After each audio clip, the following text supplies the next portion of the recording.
বিরিয়ানি রান্না করতে গিয়ে যদি খিচুড়ি হয়ে যায় সেটা তাহলে তো এটার ব্যাপারে আলাদা, তাই না?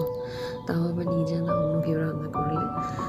যাই হোক, আসসালামু আলাইকুম everyone, welcome to my page the world of beginner. So আজকে আমি প্রথমেই সকালে ব্রেকফাস্ট করে নিলাম ক্রোসাইন্ট। এটা খুবই মজার ছিল, পিস্তাচিও ফ্লেভারের ছিল। আর আমাদের বাসায় যাত্রী আসছিল, অ্যান্ড সেই জন্য আমার সকালের নাস্তা, বাবা একটু বাইরে গেছিল, এই জন্য এটা নিয়ে আসছিল। সকালের নাস্তা বানানো হয় নাই, এমনিতে সকালে যেটা খাওয়া হয় সেটা তো ব্লগে দেওয়াই হয়, দেখিনি।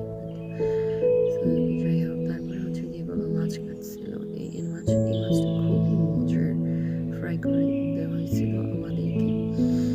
অ্যান্ড দেন এই যে চাচু রান্না করতেছে, আসলে চাচু বোঝে নাই, মানে একটু বেশি হয়ে গেছে। যাকে এখানে বাবাও হয়তো পরিমাণ করতে পারে নাই, দুইজন একসাথে রান্না করতেছে। বাট রান্নার ভিডিওটা আমি একটু একটু করে নিয়েছি, খুবই সুন্দর ছিল। বাট এরপর দেখি হয়ে গেছে, মানে বিরিয়ানি রান্না করতে গিয়ে একটু নরম হয়ে গেছে। বাট যাই হোক, মজা হয়েছিল আলহামদুলিল্লাহ। মজা হইলেই হয়, এত কিছু লাগে নাকি? তাও আবার ভাবচাচার হাতে রান্না।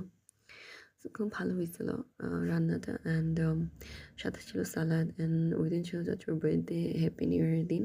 সো তার জন্য আমি একটা কেক বানিয়ে রাখছিলাম, অ্যান্ড দেন কেকটা কাটছিলাম। এটা ভিডিওটা আমি ডিলেট হয়ে গেছে কোনোভাবে, সেই জন্য দিতে পারি নাই। বাট এই যে এটা ছিল কেক আর কি, মানে ছবি, এই কেকের ছবিটা হয়তো আমার পোস্টে দেওয়া আছে পেজে। অ্যান্ড কাটতে গিয়ে ধপাস করে পড়ে গেছে। আসলে এটা কাটছিলাম সেই জন্য যেন বক্স করতে পারি, যেহেতু আমি ভেনিস থেকে রোমা যাবো, বাবা বাংলাদেশে গেছিলো, তো সেই জন্য আমি এটা ওখানে নিয়ে যাবো। অ্যান্ড এটা দেখে আমার কাজিনের রিয়াকশনটা আরেকটা ভিডিওতে দেখতে পারবেন। Thanks for watching.